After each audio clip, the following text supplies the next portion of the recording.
मलाड पश्चिम में बिल्डर की लापरवाही से इमिटेशन ज्वेलरी का काम करने वाले युवक की मौत हो गई। मिली जानकारी के अनुसार बिल्डिंग की रिपेयरिंग चल रही थी, लेकिन किसी प्रकार की सुरक्षा नहीं थी, जिसका खामियाजा युवक को अपनी जान देकर भुगतना पड़ा। हालांकि पुलिस ने जिम्मेदार बिल्डर व ठेकेदार पर एफआईआर दर्ज कर ली है और सारे आरोपी फरार बताए जा रहे हैं। मलाड से विष्णु बुरे की रिपोर्ट। दोपहर 11 बजे वो अपना वॉशरूम जा रहा था अपने दुकान से, जहाँ पे वो काम करता है, ऋत्वी ट्रेडर्स में। फिर वहाँ से वो टॉयलेट किया, जो अंडर कंस्ट्रक्शन बिल्डिंग है, 8वें माले पे काम चल रहा था बिल्डिंग पे। और वहाँ से जो कामगार लोग थे, कुछ मलबा ऊपर से 8वें माले से सीधा मेरे भाई के ऊपर गिरा, जिससे उसको डेथ डिक्लेयर किया डॉक्टर ने। वो अभी नहीं रहा और हमने यहाँ पे अभी पुलिस चौकी में एफआईआर किया है। हमें एक न्याय चाहिए। पुलिस स्टेशन से हमको चाहिए वैसा सेटिस्फेक्शन आंसर मिल नहीं रहा है। हम दोपहर 2 बजे से यहीं पुलिस स्टेशन के बाहर खड़े हैं, अभी तक कोई रिजल्ट इसमें हमको मिला हुआ नहीं है। वो जस्ट बोले जो हमारी प्रोसीजर है वो प्रोसीजर करेंगे, उसके बाद जो भी कार्रवाई होगी वो कार्रवाई हम बिल्डर पे और जो भी उसके कॉन्ट्रैक्टदार है उस पर करेंगे।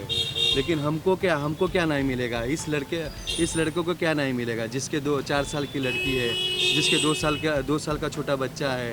वहाँ घर वाले सब रो रहे हैं। अभी तक हमने घर पे भी ये डिक्लेयर नहीं किया कि वो लाइव है या अलाइव है, वैसा भी हमने अभी तक ये डिक्लेयर किया हुआ नहीं है। तो हम ये प्रशासन से कहना चाहते कि हमको क्या न्याय मिलेगा। इस जो लड़का काम कर रहा था उसकी उम्र कितनी से काम कर रहा था? वो लगभग यहाँ 1 साल से काम कर रहा था। 1.5 साल से काम कर रहा था और उसकी एज 31 एज है उसकी। जैसे कि हमने देखा है कि बिल्डिंग अभी पूरी नहीं हुई है, तो वहाँ पर ओसी भी रिसीव नहीं हुआ है, कुछ भी नहीं हुआ है। काम एकदम बेकार तरीके से हो रहा है, पर सब पैसा खिला के हो रहा है। जब हमने वहाँ देखा, हमने रिसर्च किया, तो वहाँ जो जाली 3 टाइप की जाली होनी चाहिए। जहाँ एक ही जाली लगी हुई थी, ना कोई प्रोटेक्शन था, ना कुछ था। कोई भी पब्लिक अगर वहाँ से पास हो या कोई भी बच्चा पास हो, उसकी लाइफ की गारंटी नहीं है। वहाँ चाहते हैं कि इस लड़के को न्याय मिले और इसके बाल बच्चे कल का हम फ्यूचर का सोच रहे कि इसके बाल बच्चे का क्या होगा। अभी तो जो होना था वो हो चुका है, वो तो गया हुआ। आप पुलिस चौकी में आए थे तो आप बोलते हैं कि हम जैसा चाहते थे वैसा नहीं हुआ। आप क्या चाहते हैं? हम चाहते थे कि जो भी इसका जो मुख्य है बिल्डर और जो उसके कॉन्ट्रैक्टर, उसके लेबल, कोई भी पुलिस स्टेशन में हाजिर हुआ नहीं है। किसी को भी बुलाया नहीं गया है। पुलिस ने किसी को फोन करके बुलाया गया। हमको एक एफआईआर खाली एक एफआईआर की कॉपी हमको दे दी है कि एफआईआर से हम हमारा काम करते रहेंगे आगे। प्रशासन से हम एक ही चीज़ चाहते हैं, हमको इस चीज़ का न्याय मिले और कुछ नहीं चाहते हम।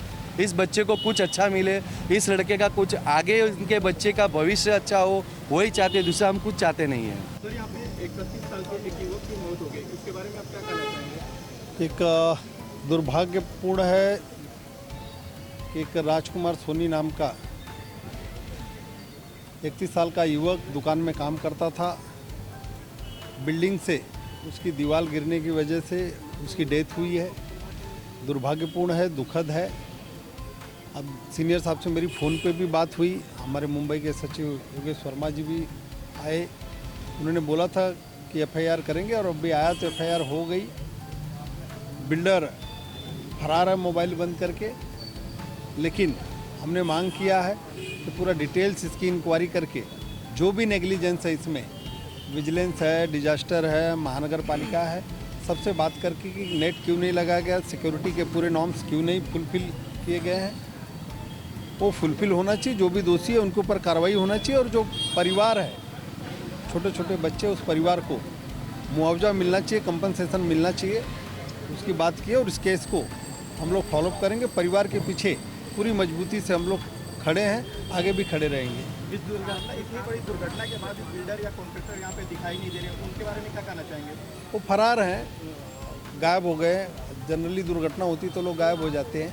अब ठीक है, एफआईआर रजिस्टर हो गई, कहाँ भागेंगे? कानून के हाथ बहुत लंबे होते हैं। हम लोग भी फॉलो। 2 बच्चे हैं और एक लड़की है, उनके भविष्य के बारे में क्या कहना चाहेंगे? उसी के लिए, क्योंकि जब कंस्ट्रक्शन का काम होता है जनरली तो उसमें ग्रुप इंश्योरेंस करना पड़ता है, करके बिल्डर को सीसी में ही कंडीशन होता है, जमा करना पड़ता है। अब वो केस रजिस्टर हो गई, इंक्वायरी का भाग है कि इंश्योरेंस है कि नहीं। अगर इंश्योरेंस नहीं है तो पूरा का पूरा वो बिल्डर को भुगतान करना पड़ेगा। और पूरे परिवार को कैसे उनके जीवन यापन के लिए क्या क्या ज़रूरी चीज़ें हैं वो पुलिस तो फॉलोअप करेगी, प्रशासन फॉलोअप करेगा, हम लोग भी फॉलोअप करेंगे, हम लोग भी खड़े रहेंगे।